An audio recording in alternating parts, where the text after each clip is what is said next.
Around 72% of students have reported being cyberbullied while in school. Of that 72%, 5% reported being bullied more than once a week. Cyberbullying is the use of electronic communication to bully a person, typically by sending messages of an intimidating or threatening nature. Many do not completely understand what cyberbullying really does to people.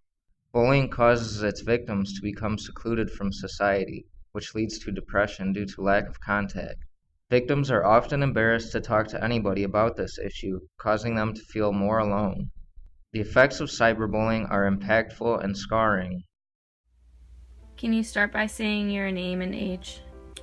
My name's Curtis, I'm a freshman at MSU, and I'm 18. Have you ever bullied anyone on social media? Maybe, but like back in high school. Did you know the person that you usually victimized online?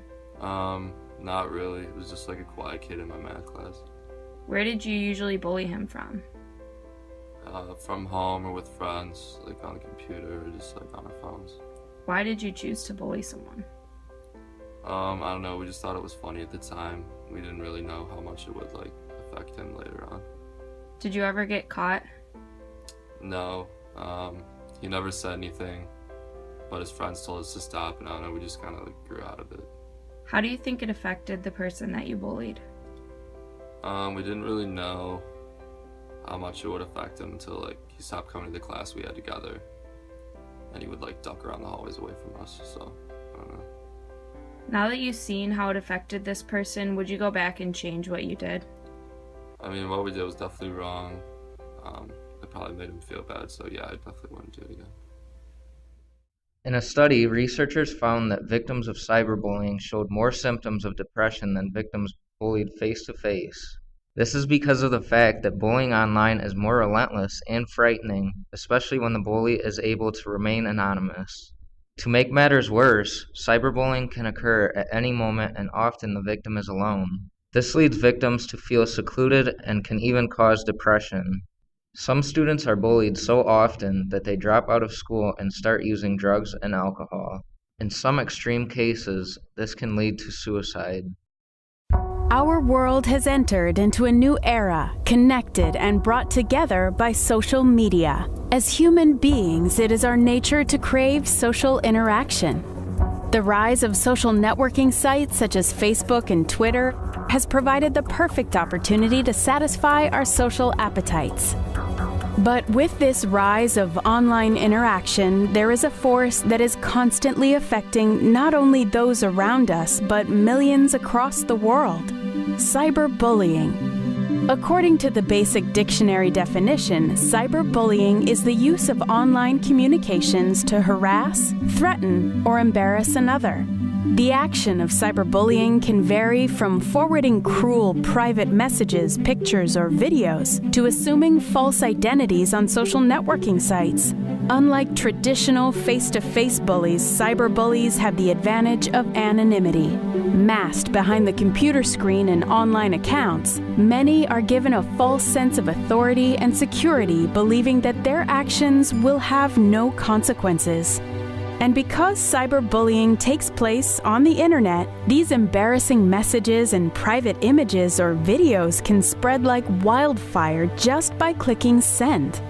Simply turning off the computer is not a one-time solution, as those around you are still part of the online community, and the harassment can continue into your offline environment.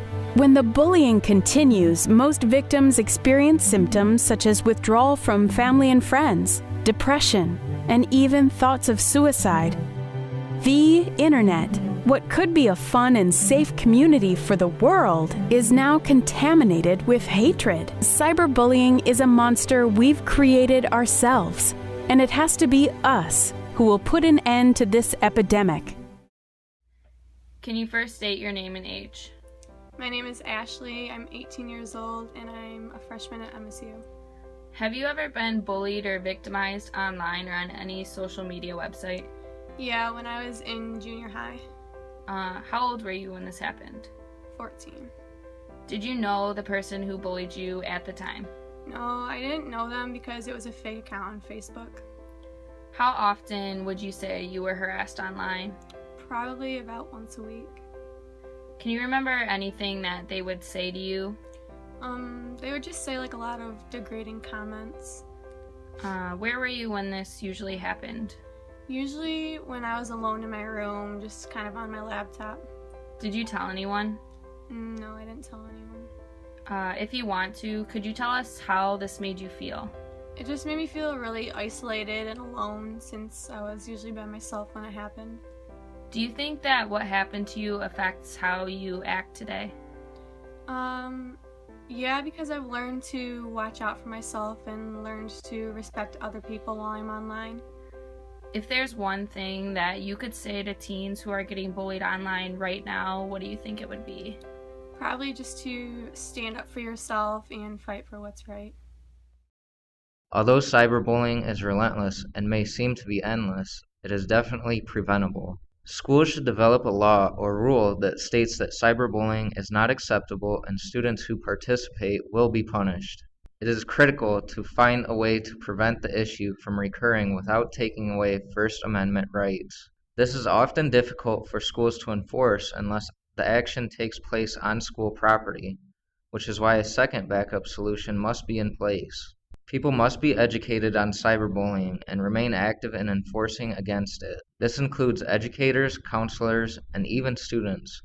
Schools will need to educate students on the effects of cyberbullying and how it will impact them if they are caught participating in such an offense. This could also include motivating students to stand up to bullies. Kids who used to send mean texts or emails may refrain because of what they learn and how it could affect who they're sending them to.